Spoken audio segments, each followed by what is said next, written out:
Everyone who fights for their rights eventually ends up here. Change for dying queen, darling. Oh, I am dying. I know you don't believe me, but us queens know what we're talking about. Yes, we do. We're for the liberation.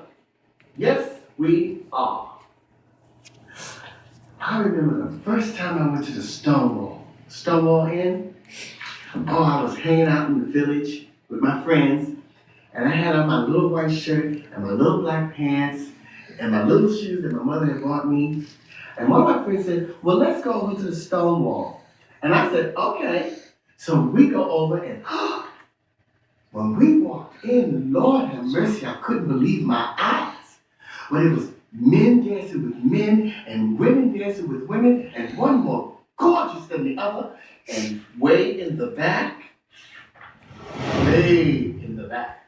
were my sisters. I mean, they were all dressed up in gold lame and wigs for days, child. Well, we hanging out in the Stonewall, and I come up against Miss June, who's feeling kind of low and nodding out on downs. And I said, how you doing, girl? And she looks up at me and she says, babe, if them motherfucking pigs come in here messing with me tonight, they better stay off my motherfucking case. I said, that's right, girl. And just as she said that, the bell done rung and the whistle done blew, and in they come pushing and shoving just like a bunch of pigs. I mean, they pushing and shoving everybody, and nobody says nothing. See, because in those days, if you was gay, you didn't say you was gay.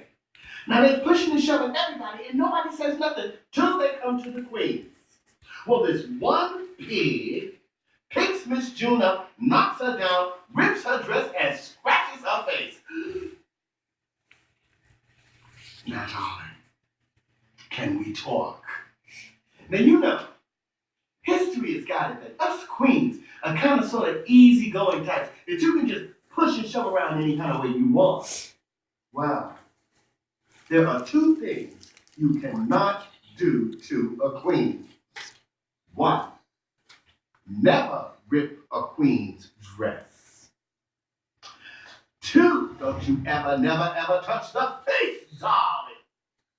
Well, Miss June jumps up and starts screaming and hollering, and I said, why don't you leave her alone? She's not bothering nobody. And this pig looked me straight in the face and says, shut up, you sick faggot. Can we talk again? You see, I have been called a lot of things. Bitch, homo, cocksucker, a low-down mangy coon. But ain't nobody got the right to call me a piece of wood. That's right, a faggot is a piece of wood. I looked it up in the Webster's and it said right there that a faggot is a piece of wood, and I ain't no piece of wood, and I was telling that to that pig when he came to hit me. Well, next thing you know, the chair started flying and the desk started being thrown around, and Queens was hollering and screaming, and Queens was getting their faces scratched and their dresses ripped, and you know what that meant. And we ended up in the tombs again. But that was okay, because that was the beginning of gay liberation in New York City and across the country as we know it today.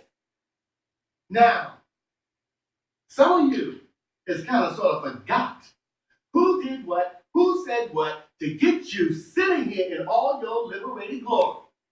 So the next time you sitting in one of those bars where they're sitting under that sign, it says no drugs, no drunks, no dogs, no drags. Could you imagine comparing me to a dog?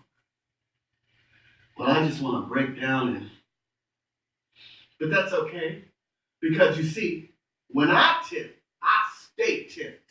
And they can 86 me out of every bar in the village, and they can 86 me out of every bar in the city, and they can 86 me out of every bar in the country. You see, because I know who my friends are. My friends are the people who love their gay brothers and sisters, including the queens. My friends are the people that got change to spare.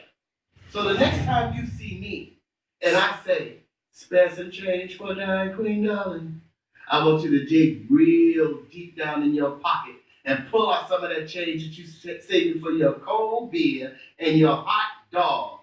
And I want you to spare some change for a dying queen, darling.